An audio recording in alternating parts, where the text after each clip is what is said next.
વૈષ્ણવને લાભ ઘણો લેવા ધન્ય શ્રી યમુના કૃપા કરી શ્રી ગોકુળ વ્રજ સુખ આપજો વ્રજની રજમાં અહર્નિશ અમને સ્થિર કરીને સ્થાપજો.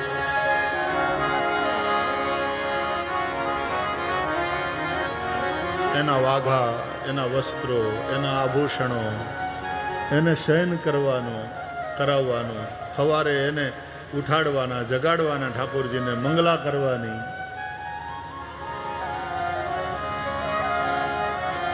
નાથદ્વારામાં જઈએ તો કેવા સમાના દર્શન થાય. ફરક આપણને પડે છે વાલા. તમે જે ભાવથી ઠાકોરજીની સેવા કરો છો,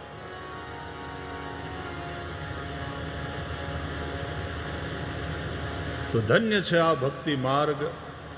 ઓલા લોકોને જવાબ આપવો છે જે લોકો મૂર્તિ પૂજામાં નથી માનતા, કે જે ભૌતિકવાદે તમને એટલા બધા જડ કરી મૂક્યા કે તમે ચેતન એવા બીજા મનુષ્યને છેતરતા પણ અચકાતા નથી. ત્યારે આ વૈષ્ણવો જેને તમે જડકો છો, અમે માનતા નથી, એ સ્વરૂપ છે અમારા માટે, મૂર્તિ પણ નહીં, એ સ્વરૂપ છે, સાક્ષાત ઠાકોરજી બિરાજે છે, આ ભાવ છે. પણ તમે જેને જડ કહો છો એમાં ભગવાનને જુએ, એમાં ઈશ્વરને જુએ. આ ભક્તિ માર્ગની કેટલી મોટી દેન છે. અને એ પરમાત્માને પાછા બધામાં જોવે. નરસિંહ મહેતાએ ગાયું કે વૈષ્ણવ કોણ છે? સકળ લોકમાં સૌને વંદે, નિંદા ન કરે કે નીરે, વાચ કાચ મન નિશ્ચલ રાખે. વાચ કાચ વાણી, કાચ કાછડી, કૌપિન એટલે કે પોતાની જનનેન્દ્રિય ઉપરનો કંટ્રોલ, એને નિર્મળ રાખે. રસનેન્દ્રિય, જીહવા અને જનનેન્દ્રિય, આ બે ઇન્દ્રિયો એવી છે કે એનો સંયમ બહુ કઠણ છે. વાચ કાચ મન નિશ્ચલ રાખે, ધન ધન જનની તેની રે, વૈષ્ણવ જન તો તેને કહીએ.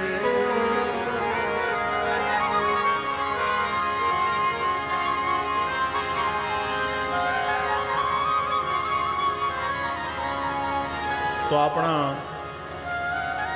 સનાતન ધર્મમાં ઈશ્વર ક્યાં છે એ પ્રશ્ન જ નથી. પૂછવું જોઈએ તો એમ પૂછો કે ક્યાં નથી. બસ હિરણ્યકશિપુને ને પ્રહલાદને ત્યાં જ વાંધો. આ ટક્કર એટલે જ થઈ.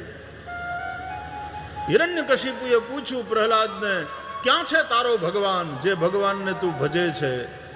અને પ્રહલાદજીએ કહ્યું, પિતાજી ક્યાં નથી ભગવાન. જલે વિષ્ણુ, સ્થલે વિષ્ણુ, વિષ્ણુ પર્વત મસ્તકે, જ્વાલા માલા કુલે વિષ્ણુ, સર્વમ વિષ્ણુમયમ જગત. આ જગત વિષ્ણુમય છે. વિષ્ણુનો અર્થ જ છે વેવેષ્ટિ વિશ્વમ ઇતિ. આ વિશ્વને ઢાંકીને જે બેઠો છે, આ વિશ્વની અંદર જે વ્યાપક છે એ વિષ્ણુ. એ ક્યાં છે એ પ્રશ્ન ન પૂછાય, એ ક્યાં નથી. એટલે રામાયણની આ ચોપાઈ બહુ સરસ. દેશ કાલ દિશી વિદિશી, દેશ કાલ દિશી વિદિશી,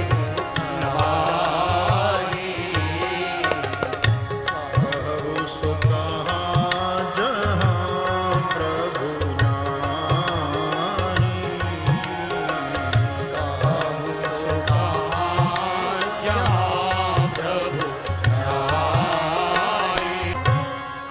सो हर लहर समुद्र रूप है. मछली का ये पूछना कि समंदर है, कहां है, कैसा है? समंदर है इसलिए तू है, तू समंदर में ही है, तू समंदर का ही एक अंश है, समुद्र की ही पैदाइश है।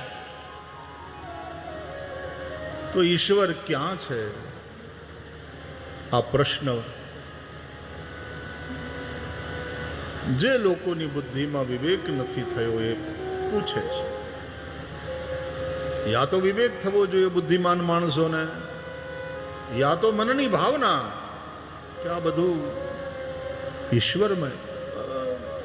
ભગવદ્ ગીતામાં ભગવાન શ્રી કૃષ્ણે અર્જુનને પોતાના સ્વરૂપની વાત કરીને કે અર્જુન તું મારા રૂપને તો જુએ છે તારી આંખથી, પણ મારા સ્વરૂપના દર્શન તને નહીં થાય આ ચર્મચક્ષુથી. મને દેખાડો, મારે જોવું છે, એ સ્વરૂપના દર્શન કરાવો. ભગવાને કહ્યું તારા ચર્મચક્ષુથી એ શક્ય નથી, ગમે એ કરો પણ મારા ઉપર કૃપા કરો, મને એ દેખાડો. કે સારું, દિવ્યમ દદામિ તે ચક્ષુ, હું તને દિવ્ય ચક્ષુનું દાન કરું છું. ભગવાન એને દિવ્ય દ્રષ્ટિ આપે છે. અને પછી અર્જુને જ્યારે જોયું તો ખબર પડી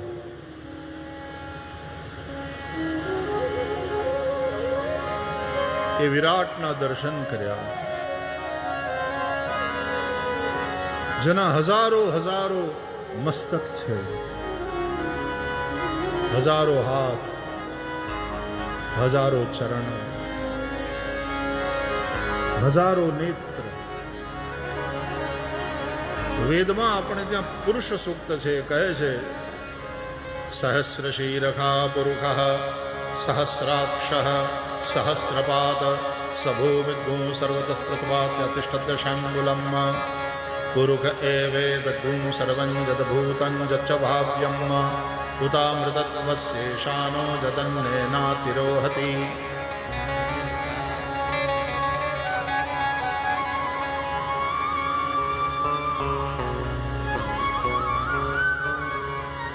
હજી થોડું વધારે સ્પષ્ટ સમજવું હોય તો આ વ્યષ્ટિ ચેતના, આપણા શરીરમાં જે ચેતના છે ને એને વ્યષ્ટિ ચેતના કહેવાય. એટલા માટે આપણે વ્યક્તિ, અને એ પરમાત્મા એટલે સમષ્ટિ ચેતના, કલેક્ટિવ કોન્શિયસનેસ, સમષ્ટિ ચેતના એ પરમાત્મા. એટલા માટે આપણે ત્યાં શબ્દ બન્યો જનતા જનાર્દન. આ જનતાનું જે રૂપ છે એ જનાર્દનનું રૂપ છે. એવો પુરુષ જેના હજારો મસ્તક છે, હજારો હાથ, હજારો નેત્ર, હજાર નહીં હજારો,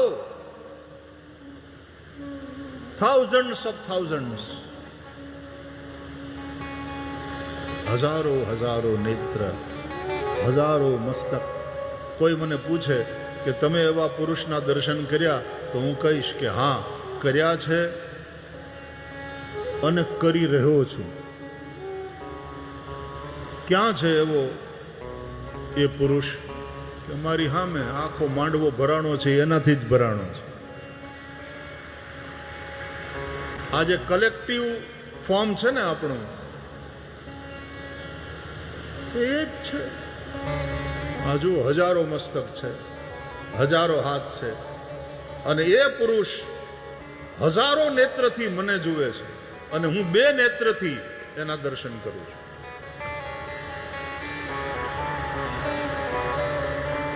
હરિવ્યાપક સર્વત્ર સમાન, પ્રેમ તે પ્રગટ હોય મેં જાન. સદગુરુ દિવ્ય દ્રષ્ટિ આપે ત્યારે આ વાત સમજાય છે.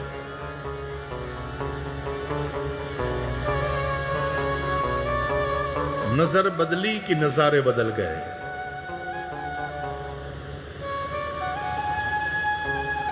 જ્યાં જગત દેખાતું હતું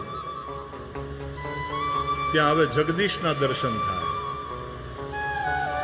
જ્યાં ચાંદીના કળશમાં ઓલા હાથી ને ઘોડા ને બેલ ને બુટા ઉપર દ્રષ્ટિ હતી, ત્યાં હવે દ્રષ્ટિ ચાંદી ઉપર. એનું એ જ દ્રશ્ય છે. દ્રશ્ય એનું એ દ્રષ્ટિ બદલાણી, બધું બદલી ગયું.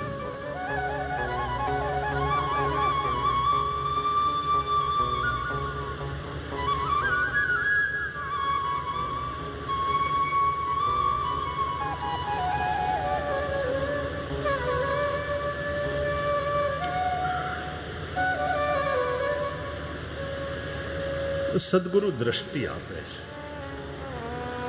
આંખ તો આપણી પાસે છે, એનાથી જે દેખાય છે એ સંસાર,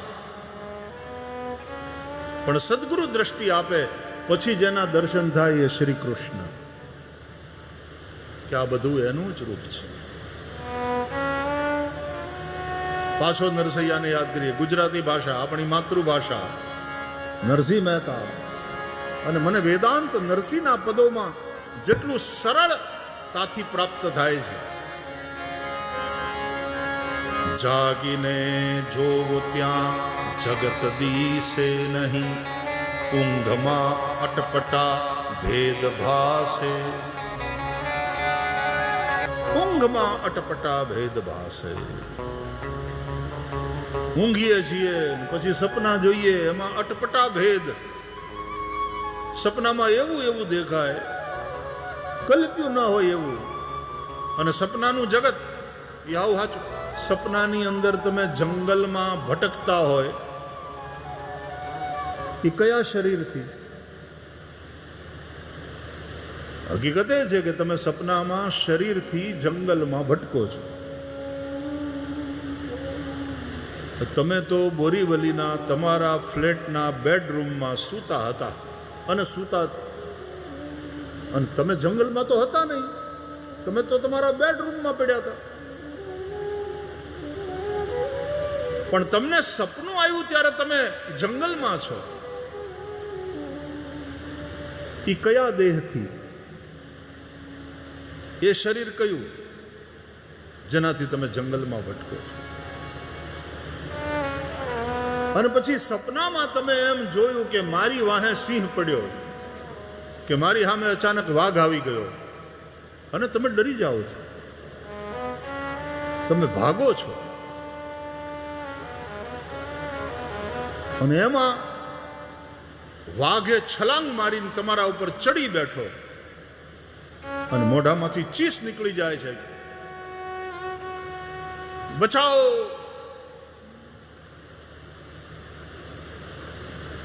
પત્ની જાગી જાય છે, એ જુએ છે, સમજી જાય છે કંઈક ખરાબ સપનું જોઈ રહ્યા છે.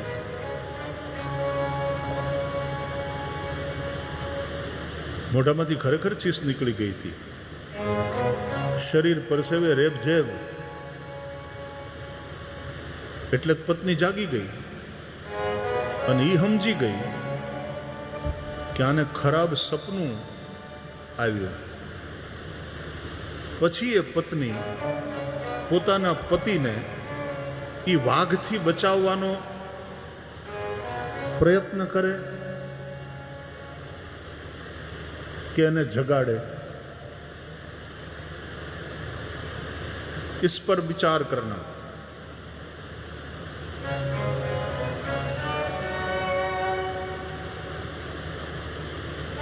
પત્ની વાઘથી એને બચાવવાનો પ્રયાસ નહીં કરે, એ તો ઊંઘમાં અટપટા ભેદ ભાસે. પત્ની એને જગાડવાનો પ્રયાસ કરે, અને જગાડે. પત્નીનું કામ પતિને જગાડવાનું છે. અને જાગે તો જાગીને જોઉં તો જગત દીસે નહીં. પછી ક્યાં વાઘ ને ક્યાં વન, કાંઈ નહીં. અને એ સમજાઈ જાય પછી કેવી નિરાશ થાય. ઓ એક વાત તમને કહું, આ આપણા મુંબઈના તમે બધા એટલા સમજદાર શ્રોતાઓ બેઠા છો અને સમજી શકો છો, એટલે વ્યાસપીઠ ઉપરથી આવી વાત કરવાનો એની હિંમત કરું છું. તમે જોજો, તમે સપનામાં ક્યારેક મૃત્યુની નજીક તમારી જાતને અનુભવો, પણ મરો નહીં, મરી નહીં જાઓ કોઈ દી સપનામાં. મોત સામે દેખાય અને આપણને એમ લાગે કે એ મર્યા એ મર્યા એ મર્યા, પણ તમે મરશો નહીં ક્યારે. स्वप्न में तभी कभी तुम मर नहीं सकते. તમે છો તો સપનું છે, સપનાને કારણે તમે નથી. એમ તમે છો તો તમારું શરીર છે, શરીરને કારણે તમે નથી. તમે શરીર ધારણ કર્યું છે, શરીરે તમને નહીં. છગનલાલ કોટ પહેરી સૂટ પહેરી અને લગ્નમાં જાય, સૂટ છગનલાલને પહેરીને હાજરી ન લગાવે.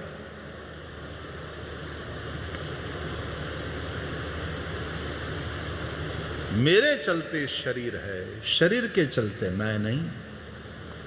मैंने कपड़ा धारण किया है, पहना है, कपड़ों से मैं नहीं. हमसे है जमाना, जमाने से हम नहीं. और ये बहुत सही है. हमसे है जमाना, जमाने से हम नहीं.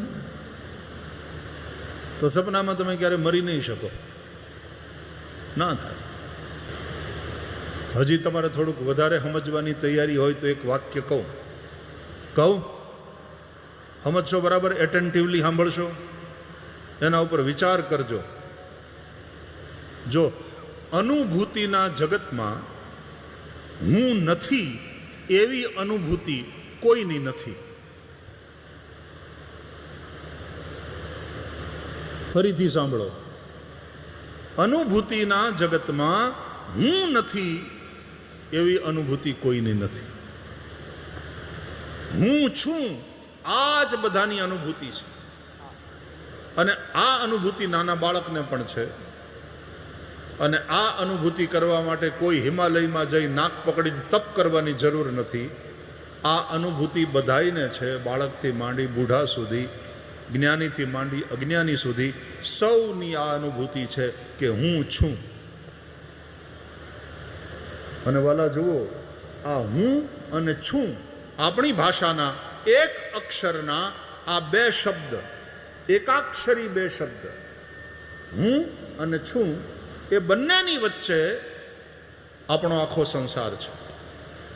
હું પુરુષ છું, હું સ્ત્રી છું, હું ગુજરાતી છું, હું ઇન્ડિયન છું, હું મરાઠી છું, હું બ્રાહ્મણ છું, હું કલાકાર છું, હું કથાકાર છું, હું બેઠો છું, હું સાંભળું છું, હું બોલું છું.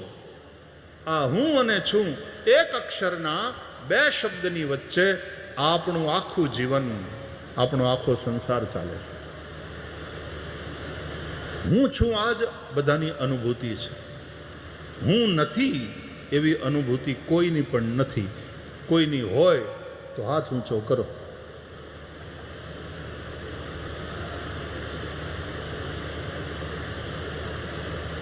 તમે કાં તો વ્યાસપીઠની મર્યાદા રાખો છો એટલે, અને કાં તમને સમજાઈ ગયું છે એટલે હાથ ઊંચા નથી કરતા.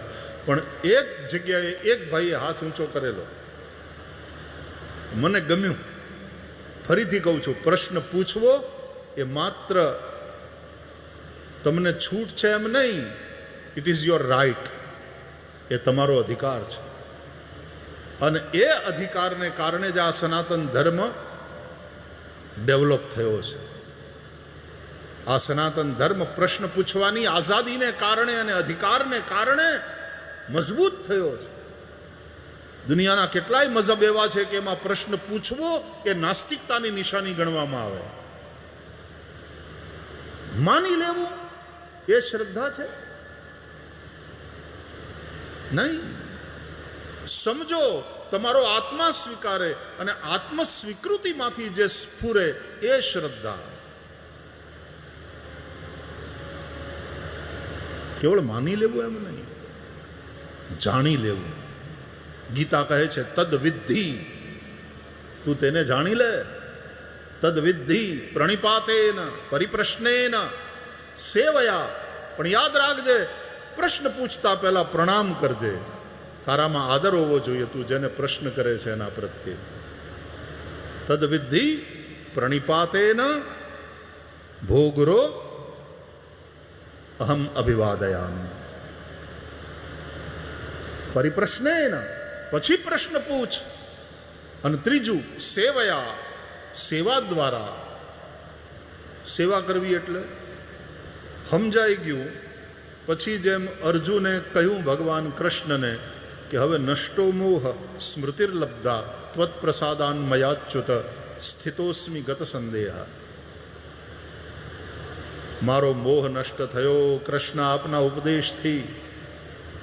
સ્મૃતિર્લબ્ધા, મને જ્ઞાન થયું તમારી કૃપાથી. સ્થિતોસ્મિ ગત સંદેહ સ્થિતોસ્મિ. હવે બધા જ સંશયો જેના મટી ગયા છે એવો હું તમારી સામે પ્રસ્તુત છું. મારા બધા જ સંશય મટી ગયા. હવે મનમાં કોઈ પ્રશ્ન નથી, સમાધાન. તો ઓકે, કવર ધરી થેન્ક યુ કે નીકળી જવાનું. હવે આપણે સામાન્ય રીતે આવું કરતા હોઈએ કે સત્સંગ પૂરો થયો એટલે કવર ધરી મહારાજને પગે લાગી બહુ બહુ બહુ આનંદ આવ્યો. આજ ઘણું બધું નવું નવું સમજવા મળ્યું. અમારા ઘણા બધા પ્રશ્નોના અમને જવાબ મળી ગયા કથામાંથી. કવર ધરી પગે લાગીને પ્રસ્થાન નહીં. અર્જુને જે છેલ્લે કહ્યું એ બહુ મહત્વનું છે. સ્થિતોસ્મિ ગત સંદેહ. હવે શું? તો કે કરીશ્યે વચનં તવ. હવે તમારા બતાવેલા માર્ગે ચાલીશ. હવે તમારી આજ્ઞાનું પાલન કરીશ. અને ગુરુની આજ્ઞાનું પાલન એ સેવા. આજ્ઞા સમન સુસાહિબ સેવા. ગુરુ એટલે શાસ્ત્ર, ગુરુ એટલે વ્યક્તિને યાદ રાખજો. વ્યક્તિને ગુરુ ન માનશો અને ગુરુને साधारण व्यक्ति न मानशो. इस वाक्य को भी फिर से समझो सनातनियों, इस वाक्य को फिर से समझो. व्यक्ति ने गुरु न मानशो. व्यक्ति गुरु નથી. વ્યક્તિના રૂપમાં દરેક વ્યક્તિ અધૂરો છે. દરેક વ્યક્તિ અધૂરો છે. કોઈ પૂર્ણ નથી આ જગતમાં. પરમાત્મા સિવાય કોઈ પૂર્ણ નથી. વ્યક્તિના રૂપમાં દરેક વ્યક્તિ અધૂરા છે. એ ધર્મની ગાદી ઉપર બેઠા હોઈએ અને તમે પગે લાગતા હોઈએ એ વાત બરાબર, એ તમારી શ્રદ્ધા છે, તમારી શ્રદ્ધા પૂરી હશે, પણ વ્યક્તિ અધૂરી છે. યાદ રાખો, કોઈ પણ વ્યક્તિ પૂર્ણ નથી. દરેક વ્યક્તિની અંદર પોતાના દોષ હોય છે, પોતાની કમીઓ હોય છે. આપણને એના ગુણ જ દેખાય અને એમ જ હોવું જોઈએ. પણ એ વ્યક્તિ જાણે છે મારામાં દોષ કેટલા છે, મારામાં કેટલી કમીઓ છે. बुरा देखन मैं चला बुरा न मिलिया कोई अंतर खोजा आपना तो मुझसे बुरा न कोई. અને પોતાની અંદરની એ બુરાઈ, પોતાની અંદરના એ દોષો, પોતાની ખામીઓ એને જે જુએ, ઓળખે, સમજે, સ્વીકારે એ અહંકારથી બચે. એનામાં દીનતા આવે. અને જે દીનતાના માર્ગે હોય એ જ ભક્તિ કરી શકે.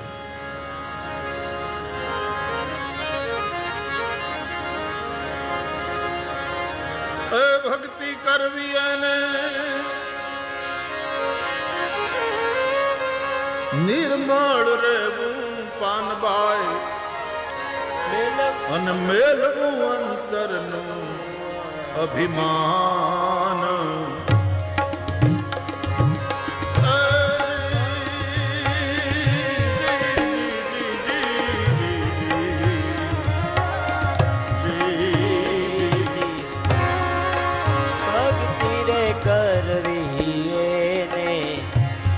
રાખ થઈને રહેવું પાનબાઈ મેલવું અંતરનું અભિમાન. સતગુરુ ચરણમાં શીશ રે નમાવો પાનબાઈ. સતગુરુ એ ચરણમાં શીશ રે નમાવો કર જોડી લાગવું એને પાય રે કર જોડી લાગવું એને પાય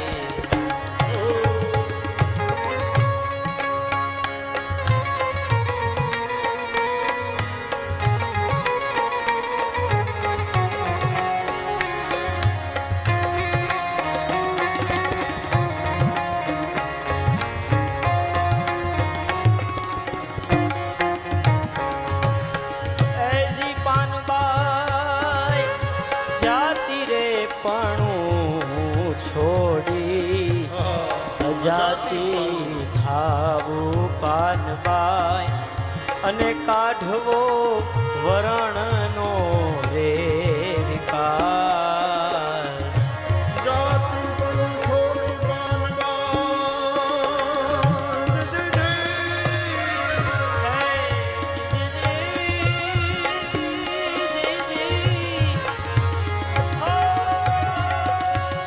ભાષા, આપણી માતૃભાષા, આપણું સાહિત્ય, આપણી સંસ્કૃતિ, આપણી સંતવાણી.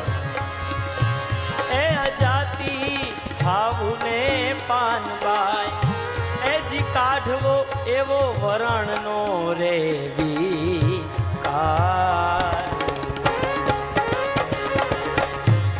જાતિ ને ભાતિ નહીં હરિ કેરા દેશ માને એવી રીતે રહેવું સદા નિર્માણ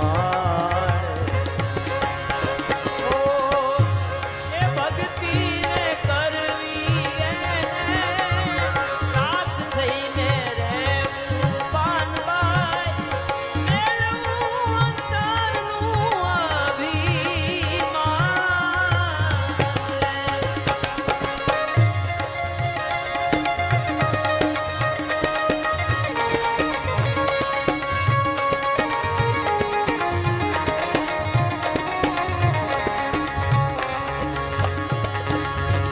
એજી પારકારે અવગુણ કોઈના એ જુએ નહીં એ પાનબાઈ એને કહીએ હરિજન કેરા દાસ એજી પાનબાઈ જી જી જી જી પારકારે અવગુણ કોઈના જુએ રે નહીં પાનબા એને કહીએ મારા હરી કેરા દાસ આશા ને તૃષ્ણા એના એકે નહીં ઉરમાં પાનબાઈ આશા ને હે તૃષ્ણા ભાઈ એકે નહીં ઉરમાં પાનબાઈ એનો દ્રઢ રે કરવો વિશ્વાસ એવી ભક્તિ રે કરવી જેને રાત થઈને રહેવું પાનબાઈ એલવું અંતરનું અભિમાન રે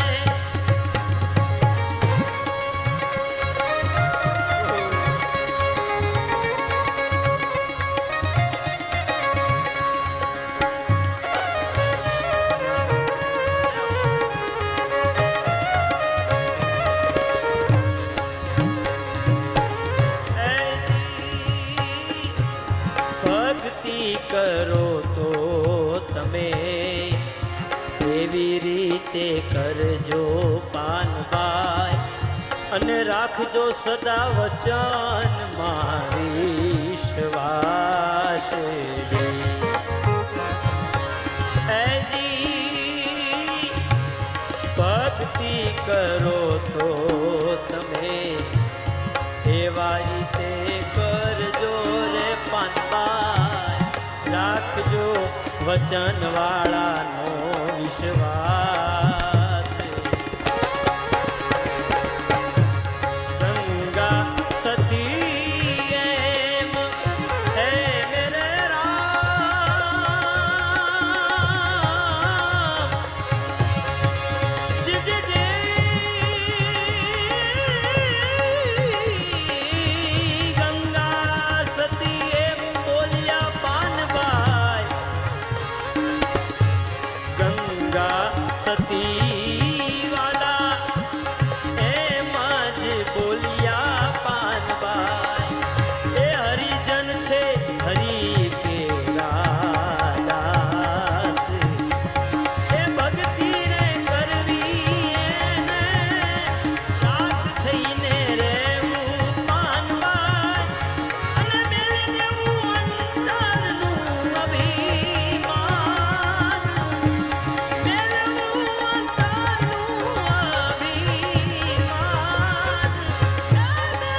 ભક્તિ કરવી અને રાખ થઈને રહેવું પાનભાઈ, મેલવું અંતરનું અભિમાન. અને એ માટે શું કરવાનું? બોલે સદગુરુના ચરણોમાં શીશ નમાવી પાનભાઈ, પ્રેમેથી લાગવું એને પાય. જાતિપણું છોડી પાનભાઈ અજાતિ થાવું અને કાઢવો વરણનો વિકાર. એક એક શબ્દો તો જુઓ તમે આના. ગામડાની નારી, આ આપણી માતૃભાષા, આ આપણી સંસ્કૃતિ, આ આપણા સંસ્કાર. ભણવાથી જ્ઞાન થઈ જાય એવું નથી. ભણતર વસ્તુ અલગ છે ને જ્ઞાન અલગ વસ્તુ છે. અત્યારે ભણેલા ગણેલા અજ્ઞાનીઓથી જગત ઉભરાય છે. પણ એવા અભણ પણ જ્ઞાનીઓ, અક્ષર જ્ઞાન ન હોય પણ અંદરનું જ્ઞાન એટલું બધું. તો આ વસ્તુને ધ્યાનથી સાંભળજો ભાઈ બહેન. અને હું જે બોલું એ બને ત્યાં સુધી મારા ઉપર લાગુ કરવાની કોશિશ કરું છું કે આપણને આપણા અવગુણ જો દેખાય, અવગુણ જોવા પોતાના, તો અભિમાન ન થાય. આપણા પગ જમીન ઉપર રહે. આપણી પોતાની ખૂબીઓ જ આપણને દેખાય ને બીજાના બધાની ખામીઓ જ દેખાય. ખૂબી ને ખામી બંને વસ્તુ દરેકમાં છે, પણ ખૂબી પોતાની દેખાય અને ખામી બીજાની દેખાય, ત્યાં અહંકાર પણ થતો હોય છે અને સંબંધો બગડતા હોય છે.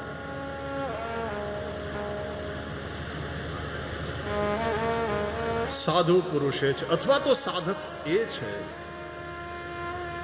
જે અવગુણ પોતાના જુએ, બીજાના ગુણને જુએ, જે પોતે અમાની રહે અને સૌને માન આપે. આપણે વિષ્ણુ સહસ્ત્ર નામનો પાઠ કરીએ છીએ, એમાં પણ અમાની માનદો માન્યો લોક સ્વામી ત્રિલોક ધ્રુવ.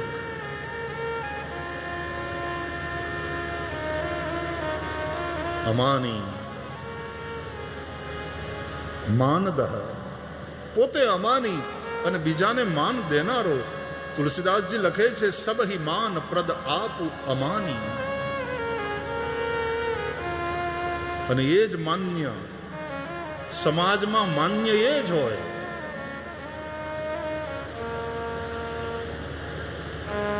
ચર્ચા છે ઈશ્વર સિવાય કોઈ પૂર્ણ નથી આ